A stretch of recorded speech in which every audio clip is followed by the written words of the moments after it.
Hey guys, welcome back to the Midnight Movie. We are continuing to truck along in reviewing all of the films by John Carpenter, or for as long as I can. I've been catching other films and stuff that I also really want to review and realize kind of trapped myself into doing all the works of John Carpenter, but it's not a problem because the old JC is probably the biggest influence on me creatively. He is one of the directors whose works I revisit annually.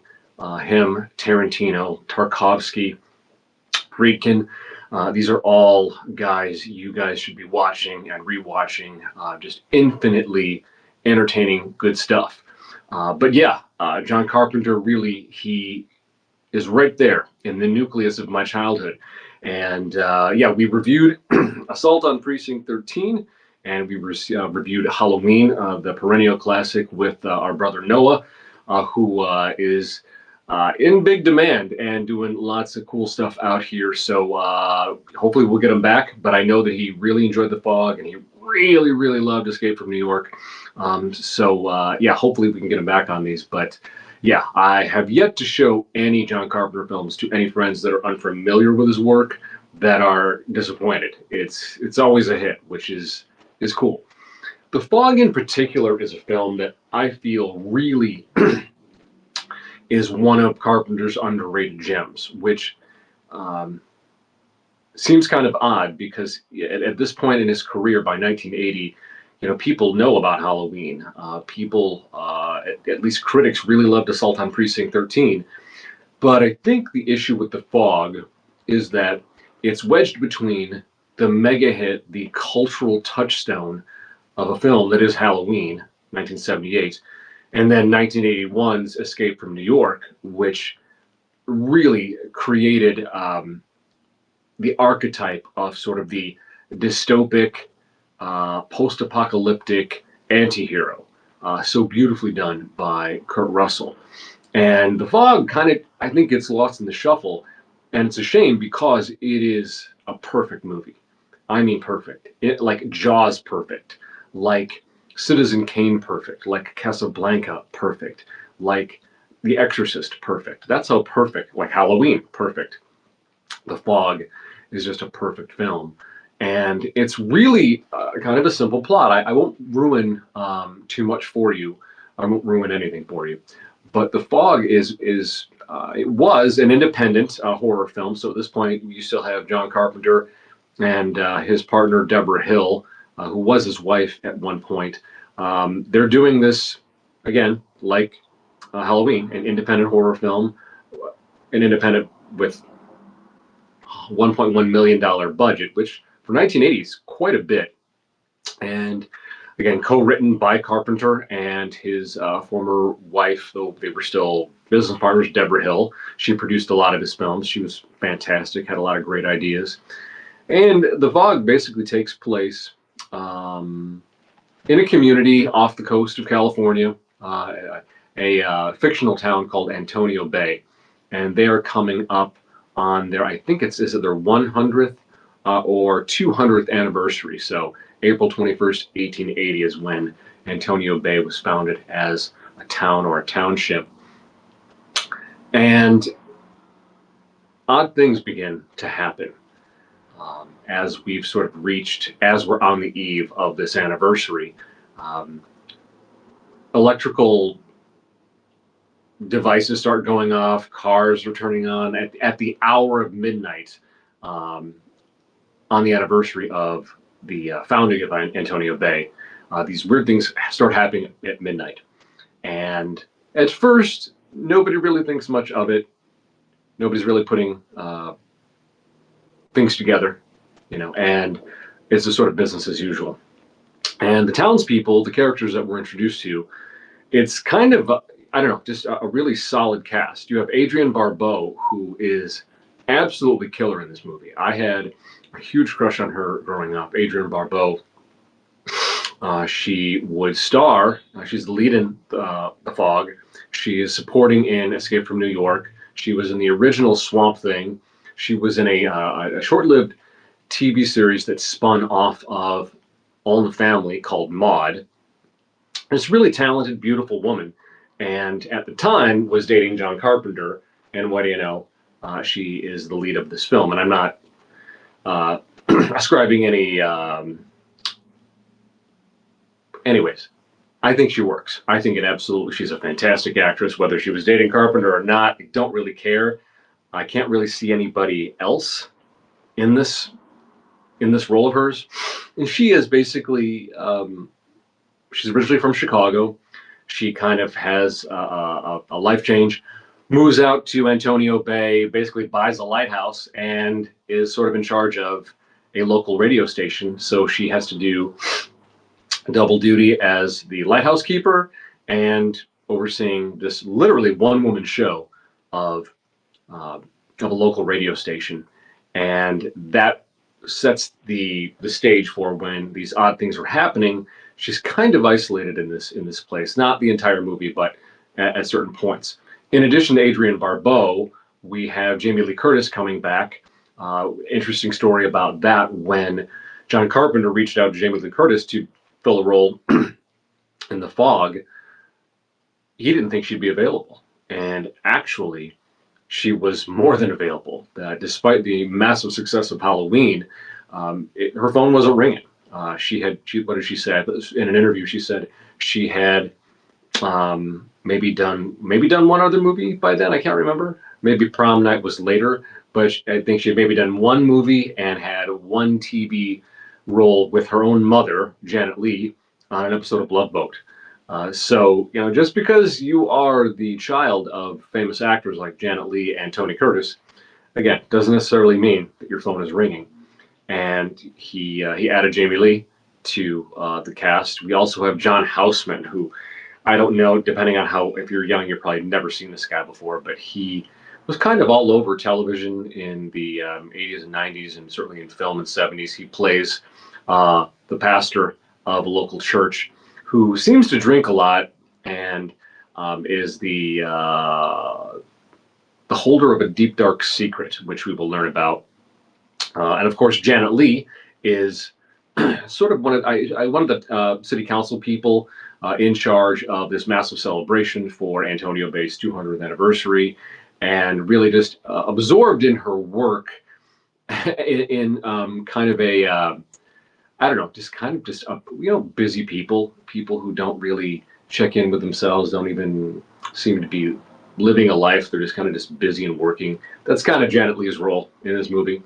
And let's see here. You know what? I messed this up. John Houseman, I'm sorry, was the old British man who was on Silver Spoons, and he gives a little brief sort of narration at the beginning of the film.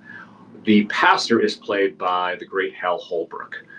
Again, the pastor who drinks a little too much and seems to be harboring some secrets. That's Hal Holbrook.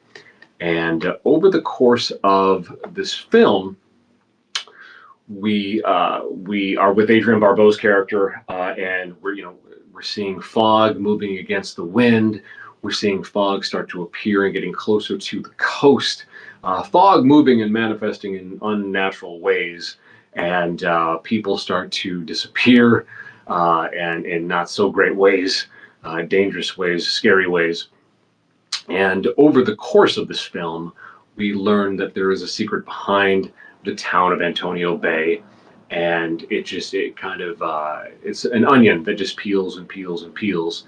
And these people, some of whom are townspeople, some who are just passing through, some who are older people, younger people, are really just caught in the crosshairs of this dark legacy of the founding of Antonio Bay. And it's just a really brilliant, smart film. More than anything, I think it is Carpenter's most aesthetic, most atmospheric film. How he and the crew managed to get The Fog to do what it did. Now, some of it was, rear projection, front projection over models. I watched the DVD extras back in the day, but it's so seamless. That's one thing that Carpenter, I feel, really does better than anyone in all of his films. The special effects, the practical special effects, because it was all pretty much analog, through the early '90s. They're seamless. they all absolutely work. The Fog in particular might be, in my view, the best ghost story ever put to film. Absolutely. There isn't a ton of gore. Obviously, that had to do, I'm sure, with the MPAA, but that's something else that Carpenter was really adept at. If you watch his films, at least in the first half of his career, um, he's very disciplined when it comes to very scary and or gruesome scenes. He cuts right before you see something, or if he shows you, it's impactful, it's incisive, but it's not nauseating. And again, the fog is just, it's so perfect. For the film of mine that I just wrapped, so much of what I wanted for my film were the aesthetics and the atmosphere uh, of the fog. Getting enough smoke in the air, getting enough fog in around corners, in around people as much as I could. Something that I think we've kind of lost in a lot of horror or spooky storytelling that was so well done in the days of the old Hammer horror pictures, of the old classic Universal monster movies. It would open on, or even just the B movie horror films, you would have like an opening shot, establishing shot on a cemetery with just a little too much ground level fog, but it works. And we don't really get that anymore. Fog is so useful, it's so spooky. It really sets a tone. So, and obviously Carpenter in a film like The Fog, he layers this very spooky atmosphere. We have all of this fog. We have obviously it's being shot on film, so it's not super crisp and clear. It's just that's a beautiful sort of 35 millimeter film look.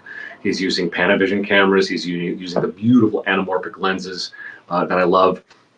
And then on top of that, he layers in his absolutely impeccable score. Carpenter, as we all know, scores all of his films.